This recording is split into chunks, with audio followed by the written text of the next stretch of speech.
Good evening, everyone. Good evening, good evening. This is your girl, Miss Bev. Tonight, I don't know if it's reflections. I have a video that I'm going to ask you to listen to as we go along in the video. So, it's just so much going on. So much. And so much to do with murders. And so tonight I don't know what to really reflect on.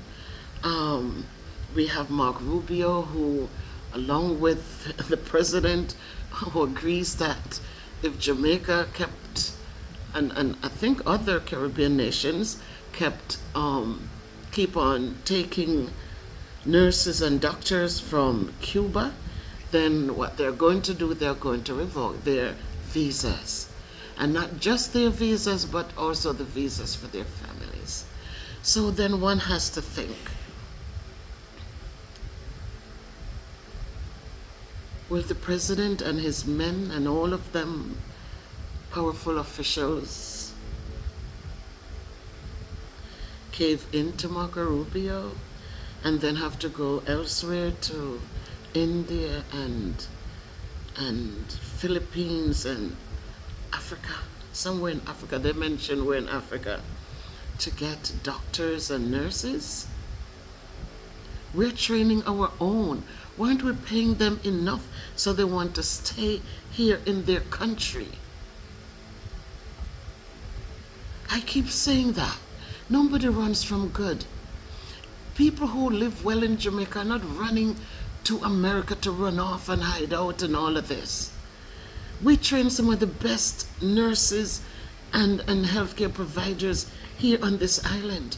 When I remembered in the 83 when I went to America, and when you look in hospitals and see so many, it was the Indians and a lot of West Indian nurses. They were the best. But they run away from Jamaica. Why? Because Jamaica refused to pay them a living wage, to pay them for their skills, to pay them for their expertise.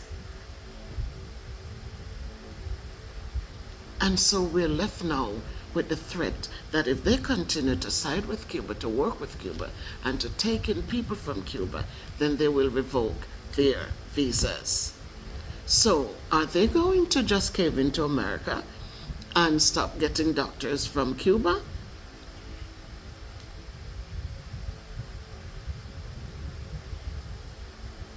The saga continues. We'll wait and see. And then, as we go along in today's news, we have Jamaica records 28 murders. This is from the Jamaica Gleaner. 28 murders in 8 days. In February, they kind of let up because people were talking and all of this, but the criminals are out there and the police are going out. And if they're challenged, as they say, then they are, as the Prime Minister clearly stated, that the war is real and the policemen must go home safely. So young people, put down the guns, put them down, turn yourselves around and try to just, there are countries where people don't need guns, you know. We're policemen only walk around with a baton. What is it? What is the fight for? We're killing one another, and soon, this little Jamaica that belonged to us as dark brown skinned people is not going to look like that soon, because we're killing off our own. And so soon, another tribe. It's the same thing going on in America, people.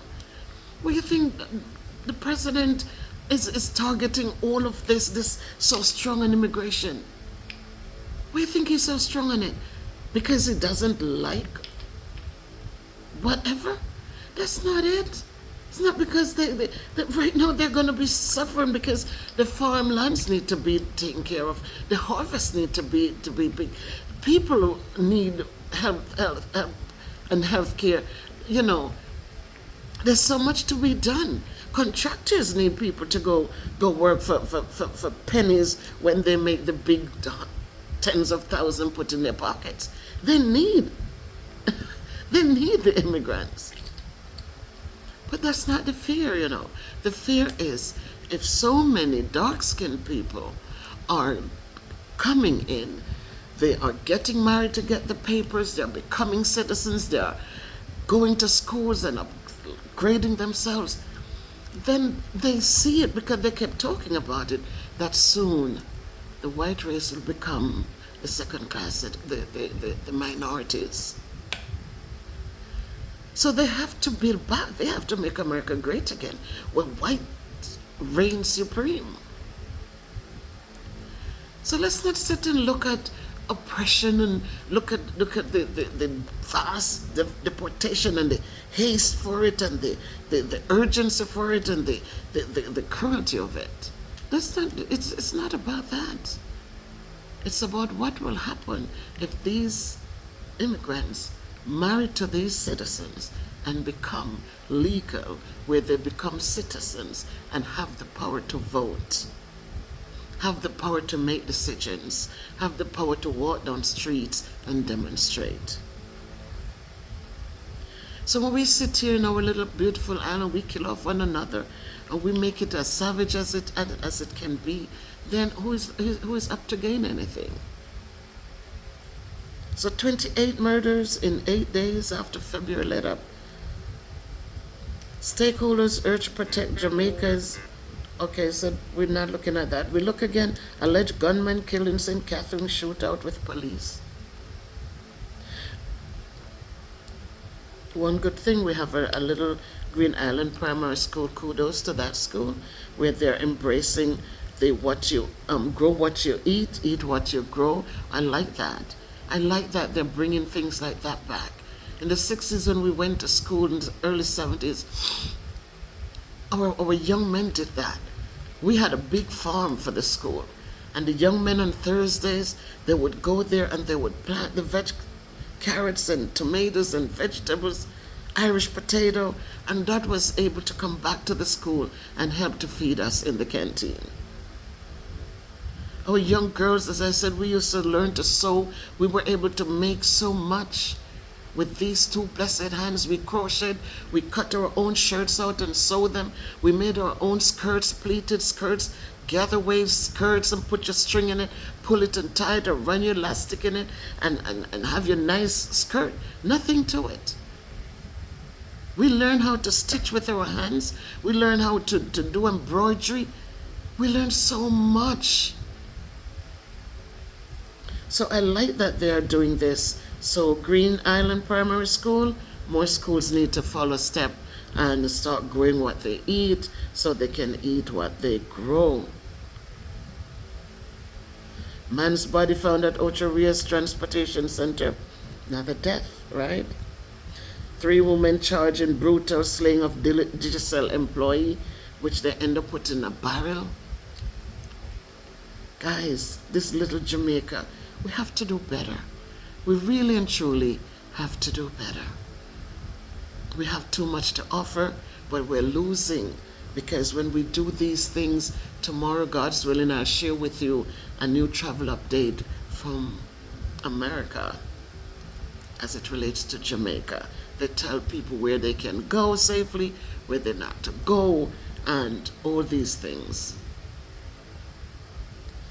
So, because I do not have much to say tonight, I'm just asking, guys, that you will go forth and support the things that we do here on the MBP platform. That right now we have the GoFundMe set up. The link is there.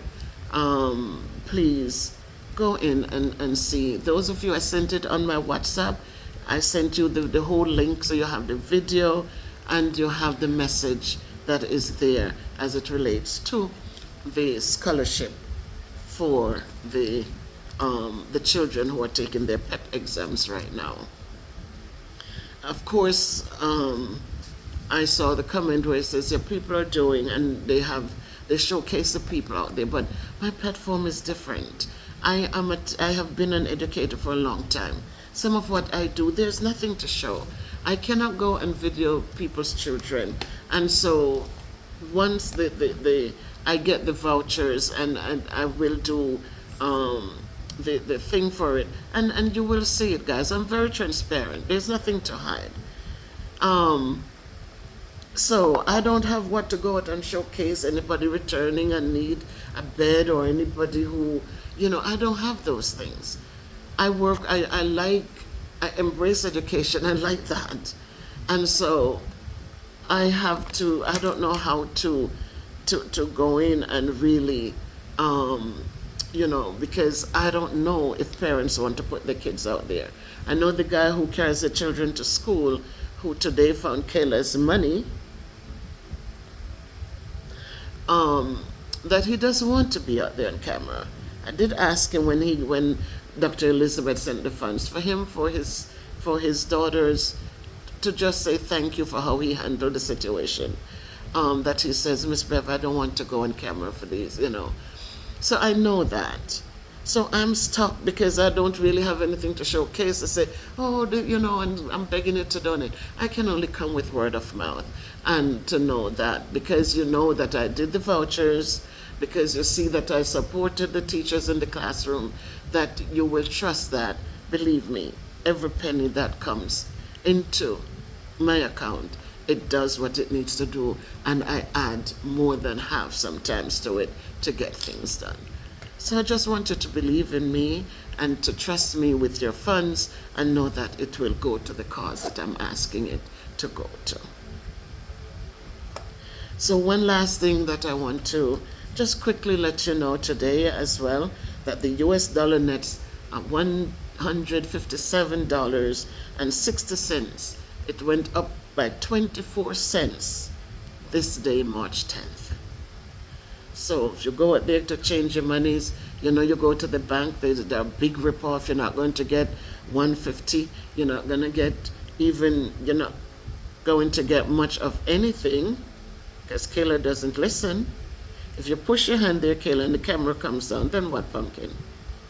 You have to listen. Remember what Grandma says to you, right? Okay. So when you go out there, the best place to go is to the Chinese, like if you're in a space where there's a Chinese supermarket, they pay top dollars for the yuan, for the currency.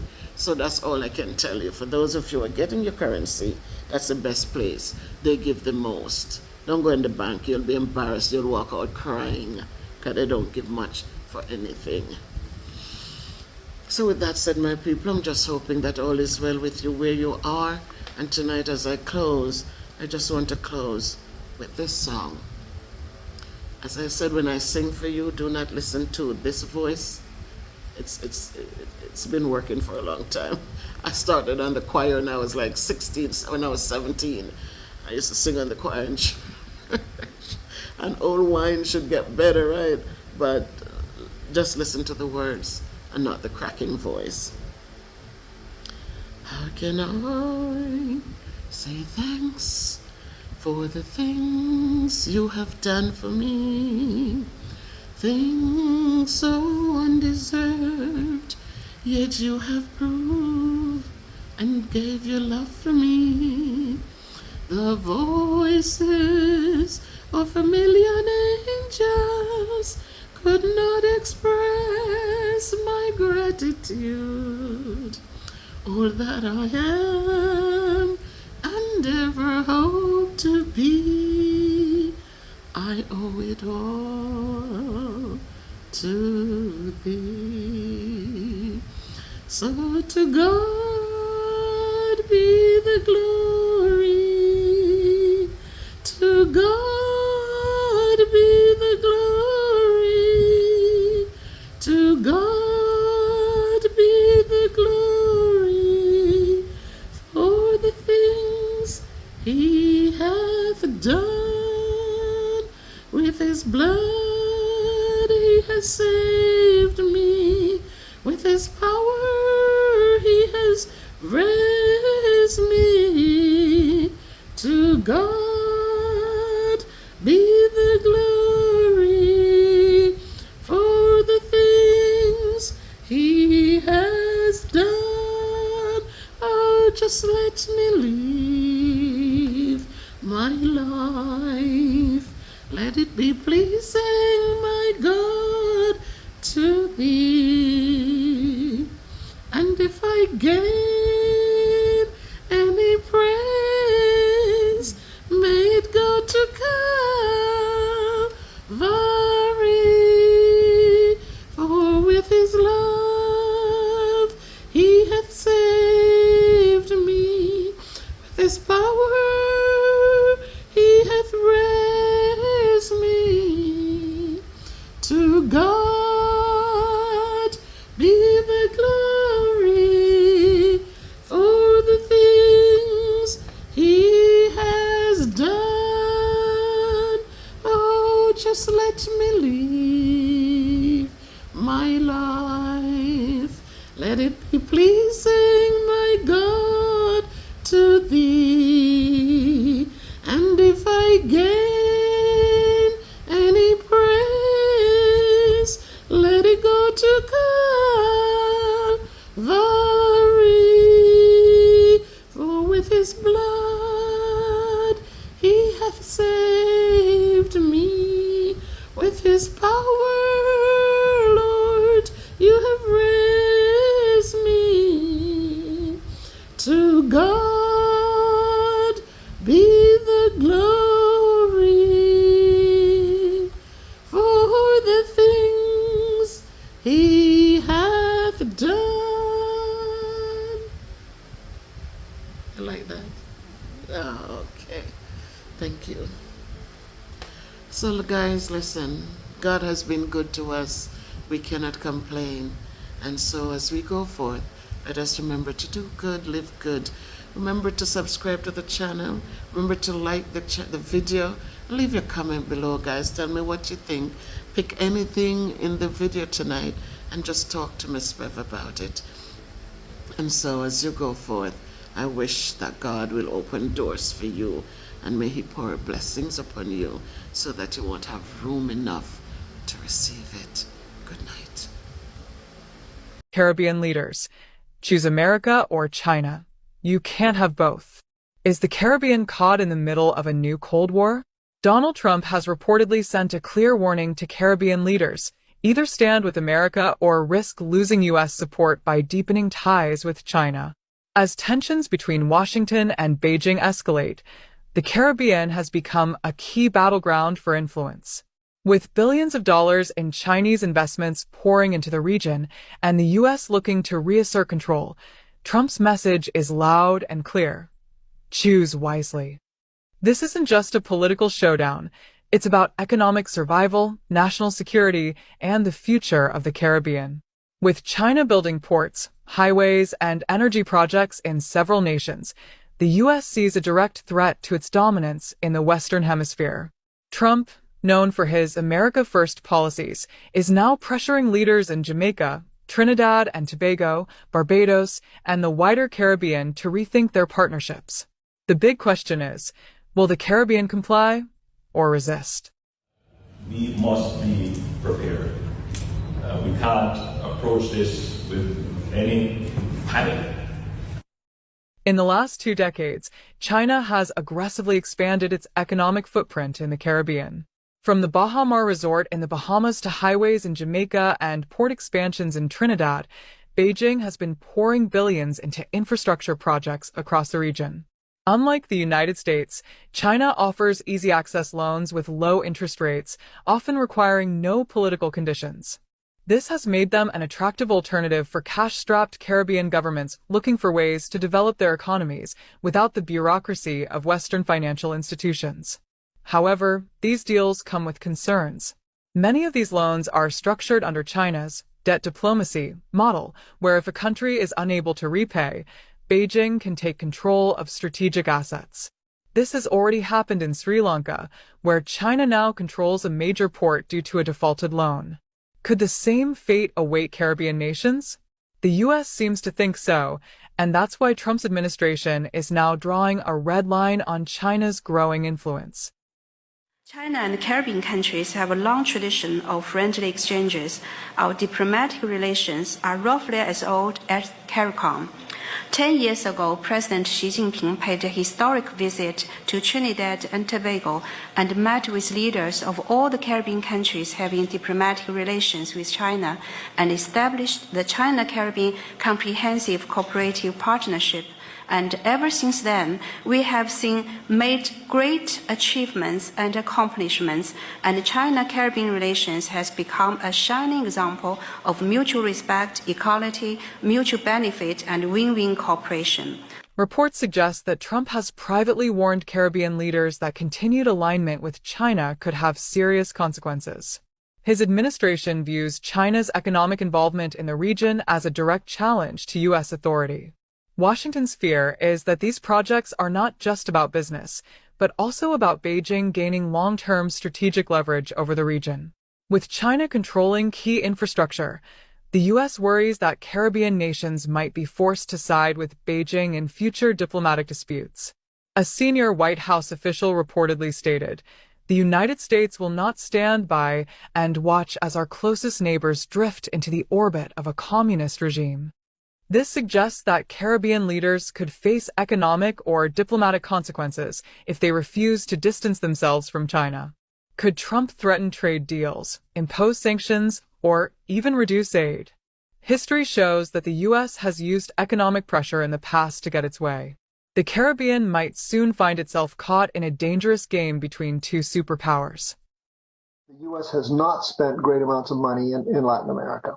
And the Chinese, for years. They have very high levels of investment just about in every country, from Venezuela to Brazil to Argentina to Bolivia to Chile.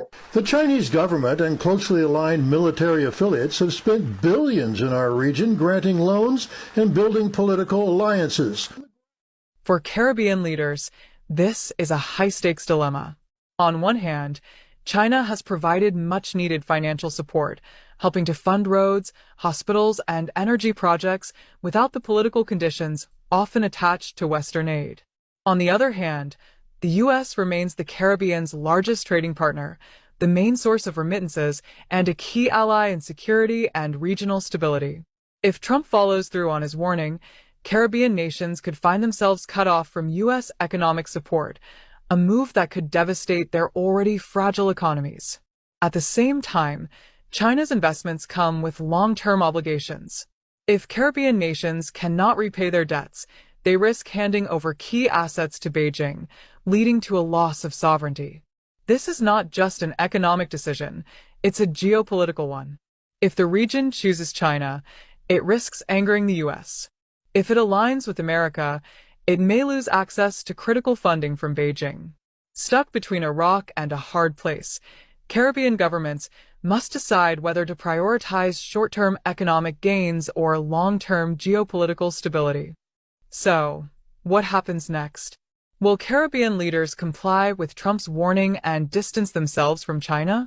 Or will they continue to pursue Beijing's financial backing despite the risks? The coming months will be crucial in determining how this power struggle unfolds. Some governments may attempt a delicate balancing act, maintaining strong ties with both powers without fully committing to either. Others may be forced to choose a side if economic or diplomatic pressure from the U.S. intensifies. If Trump is serious about confronting China's influence, we could see major policy shifts, potential trade restrictions, diplomatic efforts to counter China's presence, or even increased military presence in the region. On the flip side, Beijing is unlikely to back down, meaning the Caribbean could become an even bigger battleground in this new Cold War. One thing is certain, this fight for influence is far from over, and Caribbean nations must tread carefully to avoid being collateral damage in a global power struggle. This battle between superpowers is heating up fast. Should Caribbean nations bow to Trump's pressure and cut ties with China? Or should they continue to take Beijing's money and risk U.S. retaliation? What would you do if you were a Caribbean leader? Let us know in the comments below. And if you want more updates on Caribbean politics, global affairs, and breaking news, hit that subscribe button and turn on notifications.